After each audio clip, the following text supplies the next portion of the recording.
We started dating, and I would be from a man's perspective. I would say, those first few years it was tough because remember, I'm still struggling with all the social issues that I have and the mental issues unknowingly. I will. I'll be the first to tell you. I was struggling to keep a job. I was struggling to be, the provider that a man should be for his kids and for the woman he's with. All of that, and then a year into our relationship, life handed us our first huge, huge, huge challenge. And you mentioned this when you called me about the interview when I had my accident and lost my fingers. Yes, I remember you saying that. Mercy. Yes, I had So tell taken me, a job. were you, yes, tell us, we want to hear more about what happened, if that's Yeah, okay. so again, here I am. I'm having this, and I don't even remember. I don't even know if Pam remembers.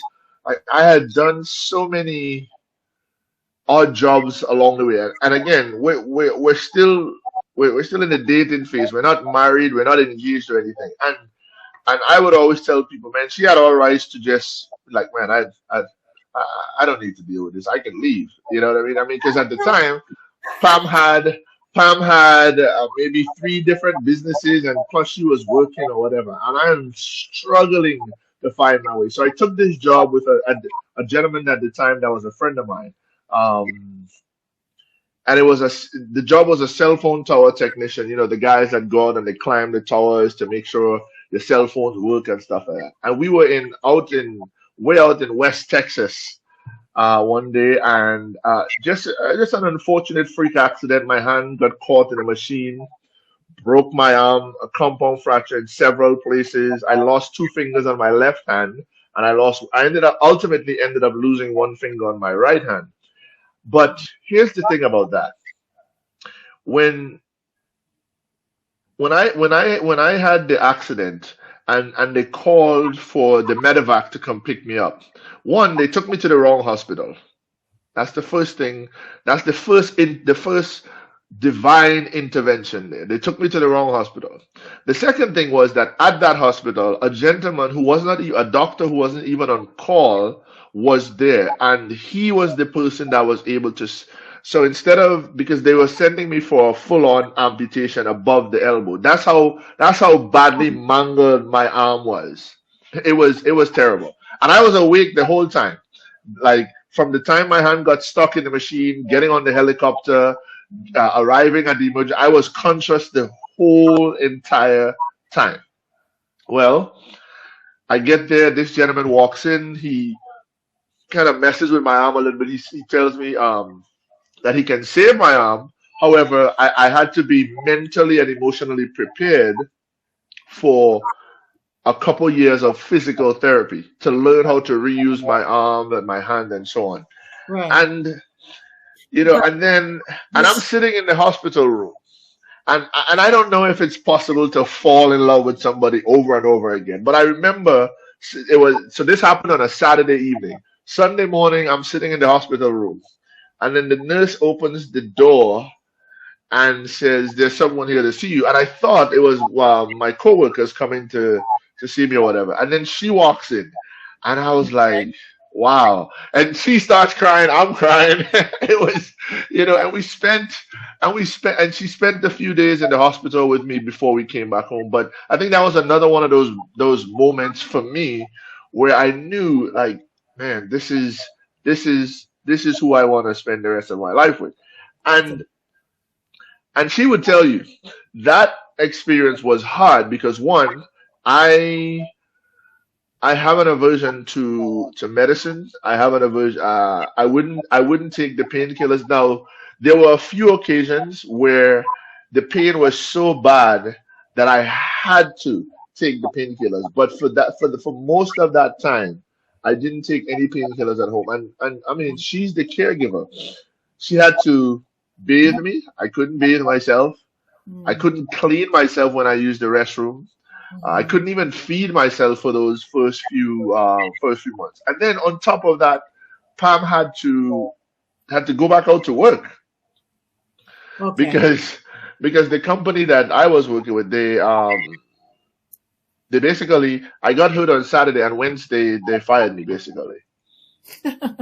Lord of Yeah. mercy. We hadn't even left the hospital yet, and he basically let me go. And the reason he did that was because I asked about the insurance so I can get help with the medical Of bills. course, of course, of Um, course. and again, we start dating in June of 2012.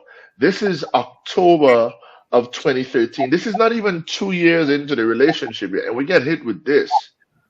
So And I, yeah. let me hear one side of the story right now. So I don't know how you know, wow, the guts you have to pull through all of this. But let's hear what Pam has. Let's hear her side of the story. You know, how she felt when she got the message or the phone call, however you got it, that you were in hospital. Go ahead.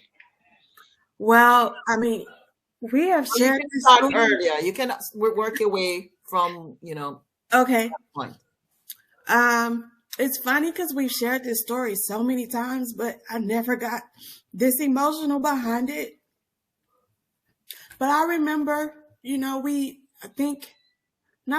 know that the day before he left, he got all of his kids together. We had this big dinner at the house, Hmm. a lot of pictures, and the next day he went to work. And we wasn't in the best place, but we was making it work. Hmm. I always looked at Sundiata as like it was a conscious decision. Like he said earlier, neither of us was looking for anybody. It was a conscious decision on my side to begin dating him. And I just felt like he was the one. And when I would go to the meetings, first of all, he was targeted. He never knew that, but he was targeted in our networking event by the owner of that networking group. I was one of the key members in the group, and he was a powerful speaker. So that explains me being at the front of the room. I was always just so in awe what he was saying. Learning, yeah. Yeah, and I just couldn't. When I knew that he was going to be at the front of the room, I was early and I was in that front seat. Not because of any attraction, but it was just, I knew I was going to walk away with something. And that's what I like probably most about him is I'm going to walk away learning something, and I enjoyed being in spaces with him simply because of that to start.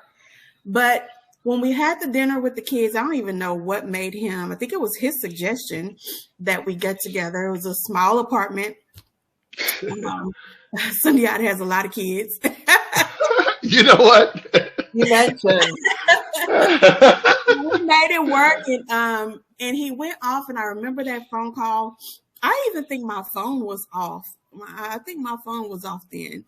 And I think I got a message from one of his friends who I never really met. But some kind of way they got the message to me that he was in an accident, but I couldn't get any details. And I remember telling my daughter that I had to go. And I called my mom to come to the house and stay with her. And I didn't even know where I was going. I just got on the Let me tell you something. We had this vehicle that we had to carry a battery charger with us because it would just turn off at any moment. Wow. And so I jump in that car. My mom let me use her phone. And if you knew my mom, that wasn't going down. But for some reason, she let me take her phone with me. And I remember driving and I put on an NFL station because I said if I was in the car with him, he would want to hear this station. I think it's 105.7. 105.3. 105.3. So I put it on that station and I just put in my in the MapQuest or whatever we was using on the app. I put in the hospital in what were you? Where were you? What city? Was it Midland? Midland. And I just did hospital in Midland, and it took me there, and I drove. The car didn't stop. I got to the hospital. They told me I was at the wrong hospital. And I'm Hmm. like, what? I didn't understand. So I got in. She told me where he was. And I went over to that hospital. I remember standing in the door, and he looked so sad. He had a real, you know how you see a picture of a sad face, like his lips was sad face.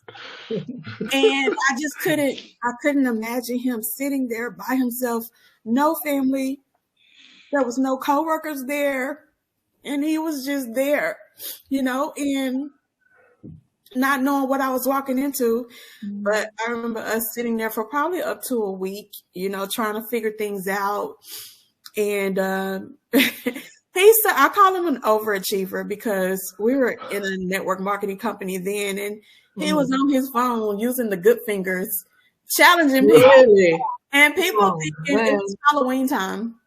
And people were thinking that his pictures were costume. And we was like, no, this is real. But he's out there just challenging people in this company, and he's like, I still got fingers. I can still communicate. But and that just describes him to this day. Like, he is to be someone who goes through what he goes through behind the scene. I think that a lot of people who watch and follow him don't truly understand his struggle, because he does so much more than the average person. Mm. But yeah, that's him. Okay. Oh boy. And that's just the beginning. Yeah. What it is love. You asked me one word. LOVE. Unconditional love. Yeah. That's what it has to be. Yeah. Yeah, I agree, because I'm not going to say that process was not easy. Of course. Nope. Because you don't know the future, because you needs his fingers, and I guess the thing that kept you was that you see what's really inside him, that he what you just said, he's dialing, even though he has his fingers all wrapped up in the hospitals. That made it easy for me. I think if he was a complainer and had pity parties, I probably wouldn't be here today. But he definitely made it easy for me to care for him. Yes. This is a beautiful story. I hope you get your book together, the both of you. We need to. I really hope you do that. If there's one thing from having this interview, this conversation, get a book together. The world needs to read it. I remember seeing the both of you driving in the car and talking, and I was just observing the both of you. I could see that there was just that chemistry between you both.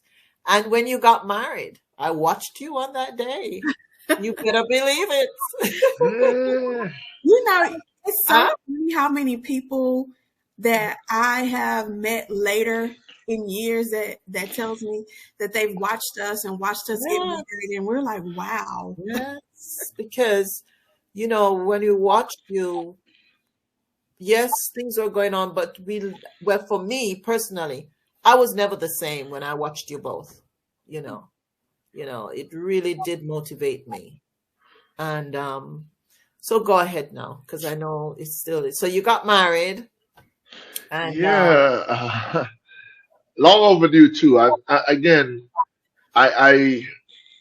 was having this conversation. It's interesting. I was just having this conversation with some of the young guys at work about relationships and marriage. Because one of them was asking me, like, how does my wife handle me being gone as often as I am with work? And there's a bigger component to that. But I was talking to them about there has to be a willingness to keep fighting. And I think that's what's held us together. Because again, I will be as transparent as I can be, and this is for the men that are going to see this and for the women. I was not on a good footing at all. And as I shared earlier, I wasn't providing for this woman the way that she needed to be provided for from a husband's perspective, or someone in a serious relationship, however you want to look at it. Um, be, for all for and it doesn't necessarily matter why I wasn't doing that, but it's not easy for a woman to have to carry the load as caregiver and breadwinner, right? And I think what has happened is, Pam has consciously made the choice to keep in this fight with me. And I remember, I don't know if she remembers this, but I remember when we went to our first date at IHOP. At least Just a that was moment. the first. That's the first date for me. Okay, so you went on the first